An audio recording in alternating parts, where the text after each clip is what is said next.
Good morning, beautiful souls. As you can tell, I'm very exhausted. I just got back from the gym. I have chalk on my face, in my hair, all on my pants. I can't feel my hands. I go to a rock climbing gym here in New York City.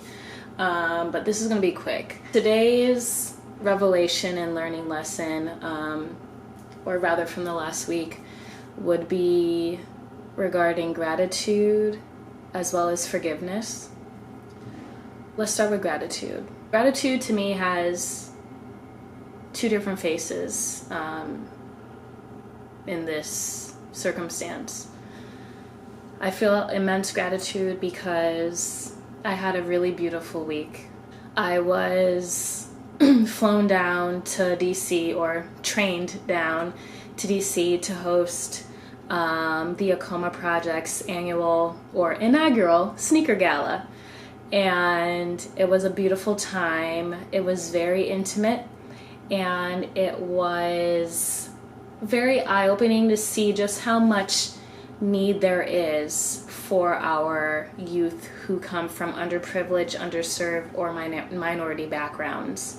Of course, I'm aware of it given my job and also my own life background, but to witness a lot of their employees and interns who are students, teenage students, go up, speak so eloquently about the needs for the organization, what they've been doing, campaigns that they've been planning, and the success metrics.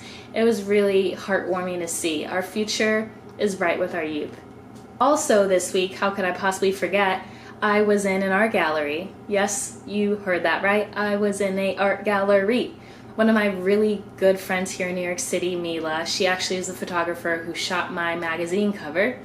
She had her first ever art show, art exhibition, in Chelsea, and I was one of the models in her series called Mod Vixen, and it was probably one of the most beautiful nights I've been to in a while. It was elegant, it was sexy, it was classy. Like, basically, if you missed it, you missed out. And I did everything on my part to promote it. I created a whole Instagram reel video that I shared everywhere. You know, I texted people who live in the city. I even asked my parents to come. Another reason I'm really full of gratitude is because today I had the opportunity to meet with the CEO of the Jed Foundation, and I was able to network with him for about an hour over some coffee. We connected through a mutual friend that I have here in New York City who gave me his email, and I really do see Feel Good Babe Inc. Being able to partner with the Jed Foundation in the future, and they also are doing incredible work to help serve the mental health needs of youth across the nation. So those are all my gratitudes. On the other side of the coin, I had mentioned that I invited my parents to the art gallery, and while they were not able to come, and that's okay because a lot of people aren't able to make things, especially when life is lifin', I felt a little disheartened because it was almost as if it seemed like they didn't take the level of my accomplishment, which was the art gallery, or actually any of the things I did this week, that gallery or the gala, to the level. And I only say that because I have a family group chat, my parents, me, and my brother. And like, I would share with them, oh, here's my outfit for the gala, about to go at the gala, here's pictures of me at the gala. And then for the art gallery, like, I literally sent them video of like me displayed in like 6 different areas of this art gallery, big pictures. I'm in the freaking newspaper, the newspapers for her exhibit. I'm in the newspaper multiple times.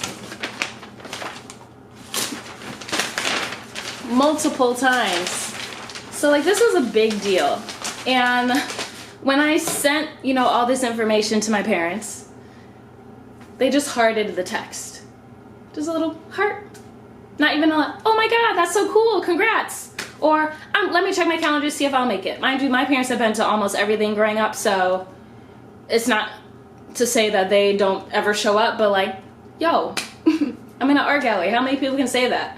In New York City, the biggest city for art, you know?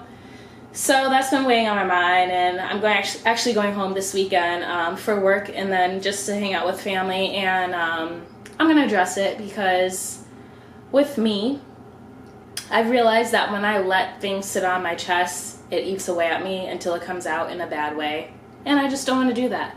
So I'm going to ask, why are you guys so dismissive of my accomplishments? You know, I think that a lot of adult children have that experience with their parents at one point in their life or another, or even younger, you know. So unfortunately, I'm going through that right now, but it's not to say that they don't love me. I know they do. My dad actually just texted me like 2 hours ago saying, I'm thinking about you. How are you? You know, so it's not even like they don't give a, but it's just like, you kind of missed the mark on that, mom and dad. You know what I mean? You know what I mean? Another part of gratitude that I've been working through is the gratitude that you don't receive from others. I'm a person who's big on manners. You will never not hear me say thank you. You will never not hear me say please. Even if I'm pissed at you, I will still say thank you and please.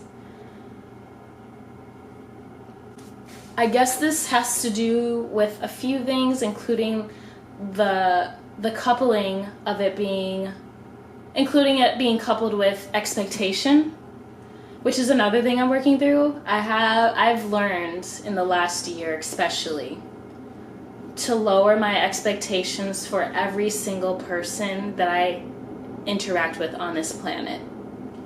And when I first started coming to terms with this concept last year, it made me feel like crap because it's like, no, I should hold people to a standard. Like, we should all be trying to do better every day, and we should all push each other to be better. But unfortunately, some people don't have the capacity, I've realized, to understand the fact that we can all grow as human beings. We can all improve. We can all be better because of their own traumas and circumstances.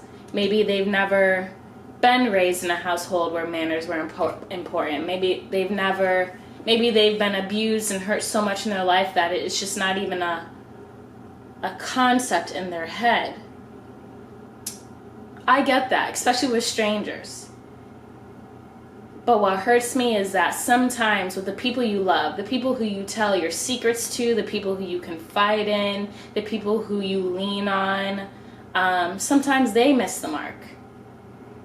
And especially when you really need it or you really expect them to be there. Like, for example, for my birthday, everyone knows I take birthdays seriously. I take your birthday seriously, and I take my birthday seriously.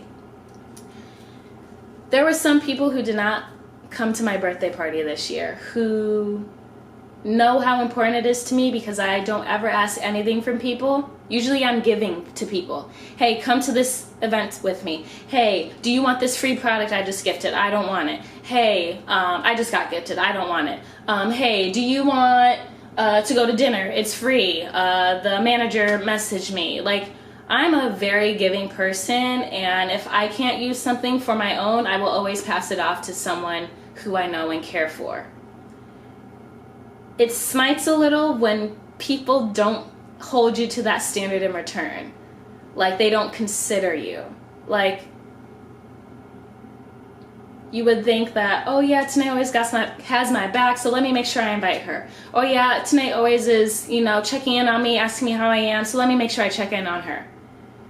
This phase of isolation that I'm going through, as I mentioned in my previous videos, have enlightened me to how many people actually don't check in on me and have not checked in on me. And it's enlightened me to how one-sided my relationships have been, unfortunately.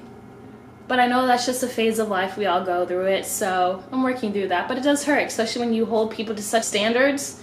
You just expect them to hold you the same. Like, yo, that's my road dog. Because you're my road dog. That's been something I'm working through. As far as forgiveness, this sort of segues into forgiveness. How do you forgive people who disappoint you all the time? And this is just a broad question. I'm not talking about anybody in specific. How do you show forgiveness to people who hurt you? And most importantly, because I will say I am a vengeful person. Not vengeful, but like, I'm not scared to burn a bridge. Especially if you've,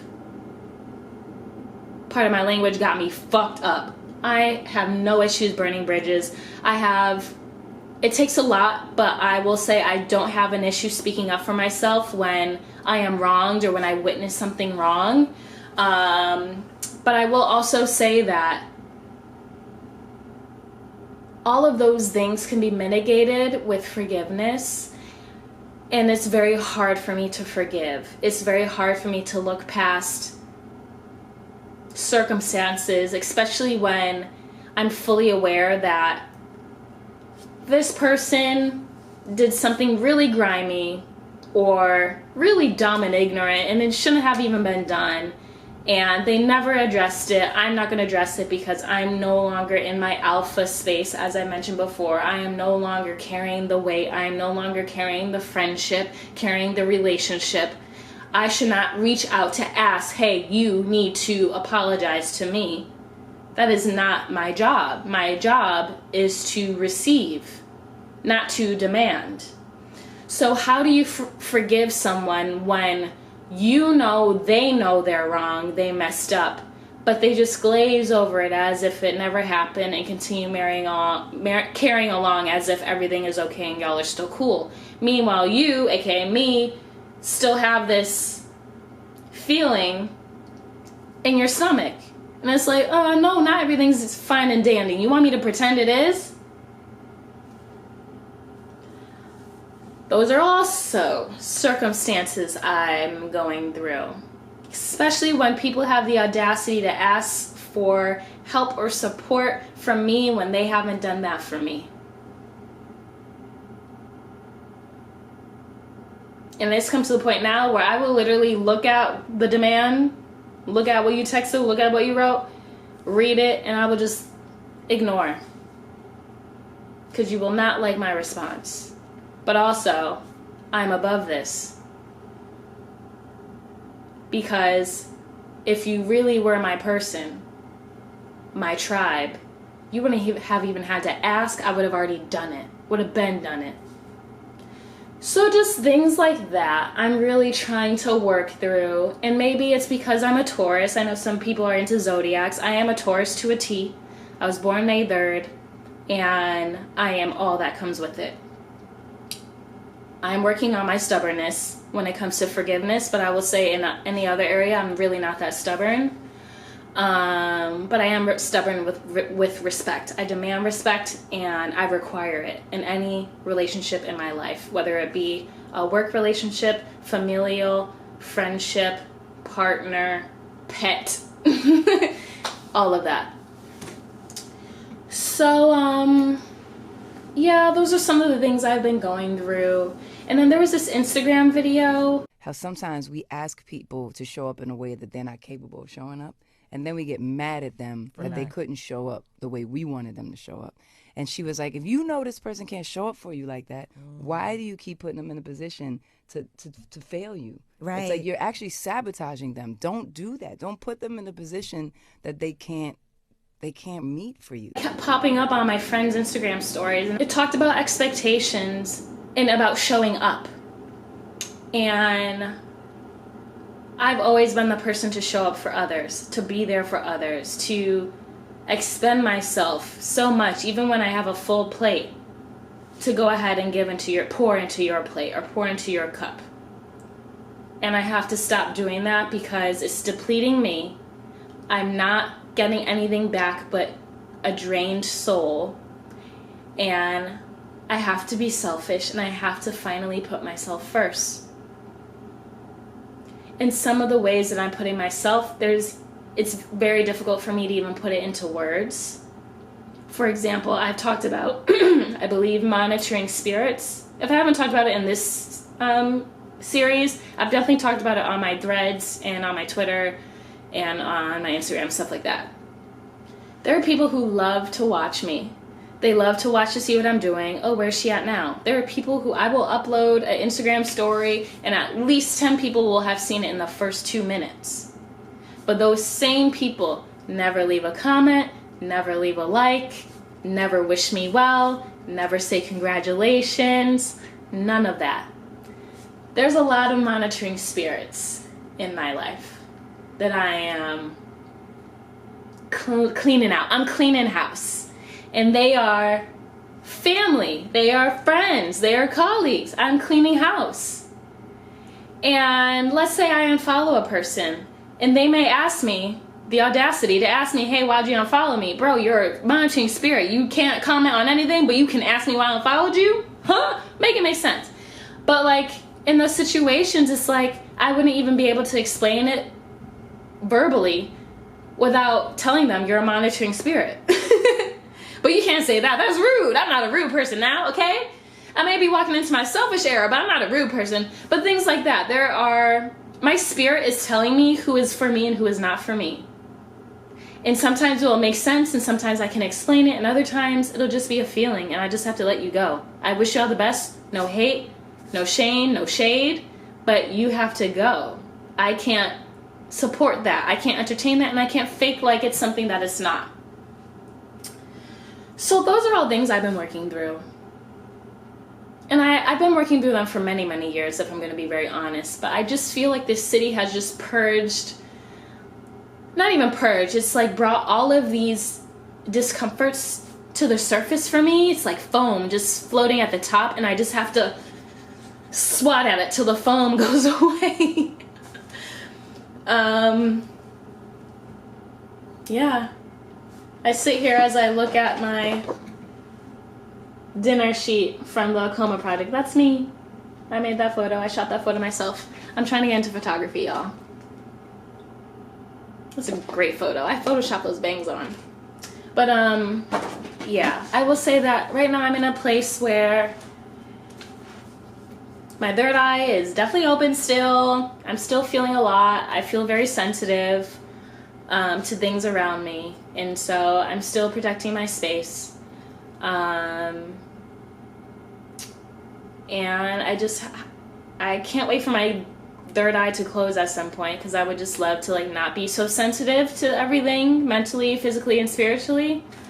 It's exhausting, and I'm not gonna lie, I haven't been sleeping that well still.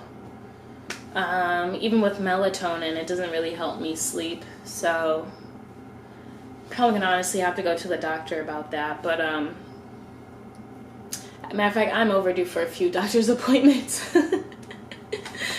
But that's where I've been spiritually. So like I said, I go home this weekend. I will update you all next week on how that goes. I will also update you all on what else I'm reading in the Bible.